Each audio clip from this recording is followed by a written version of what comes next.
with one of our most famous residents, De Valera, whose family home was in Greystones at Edenmore or Craiglea on Kinlan Road for about 10 years from 1917. Obviously he wasn't there all the time because he was on the run or in prison or in America, but his wife and his children were there, and I think his youngest child was actually born there. So we've got 3 readings. The first one, which will be read by Leo, is Sean Teo Kelly's account of Dev's arrest in Greystones in 1918. The second one, which will be read by Frank, is from Noel Kennedy's History of Greystones, and it's yet another, it's a story of mistaken identity, and it's yet another of those moments that you'd really like to have been present at. And finally, I'll read a short account of Dev returning home after his imprisonment in 1919. So first of all, Leo, Shanti's account.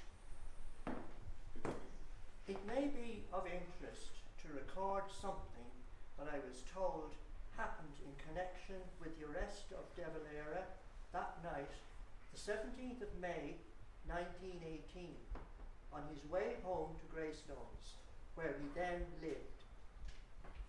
What I was told was that when the train stopped at Bray, the driver of the engine or his assistant came to the carriage in which De Valera had taken a seat and told him that 2 detectives had got into the train at Dublin and that they were in a compartment a few carriages or so behind him, and that they felt sure that their intention was to arrest De Valera that night in Greystones.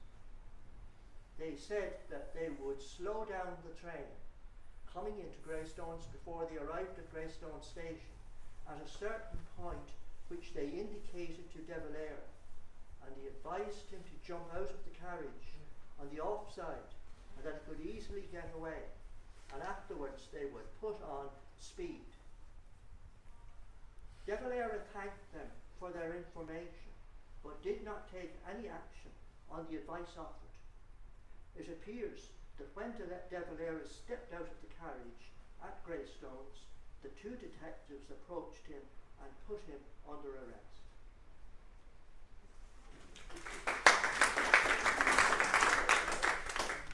During the Civil War between the Free State and anti-treaty Republicans, Mr. De Valera lived in Kinlan Road in Greystones and sometimes travelled to Dublin by train on Republican business.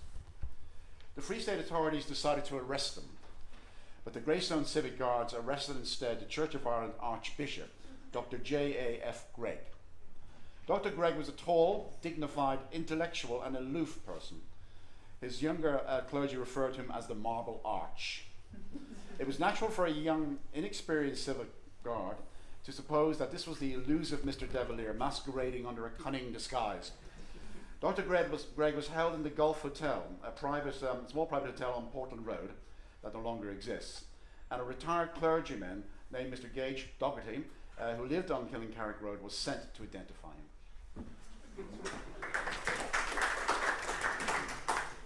And finally, Dev's homecoming. De Valera, who since his escape from Lincoln Jail in 1919 had been in hiding in England, decided to return openly to Dublin. Cathal Brugha and he and I, this is Robert Brennan, Cathal Brugha and he and I journeyed to his home in Greystones in a motor car. As we were passing Harcourt Street station, Dev wanted to get out to travel by train. He complained about the extravagance of the car, but Brugha, in brusque good humour, told him to have sense. At Greystones, Mrs. Dev was eloquent about the kindness everybody had shown her during Dev's absence. Michael Collins, she said, had been particularly kind. He had called every week. I'm quite in love with him, she said. Dev, with some show of temper, said, that'll do. There are enough people in love with Michael Collins.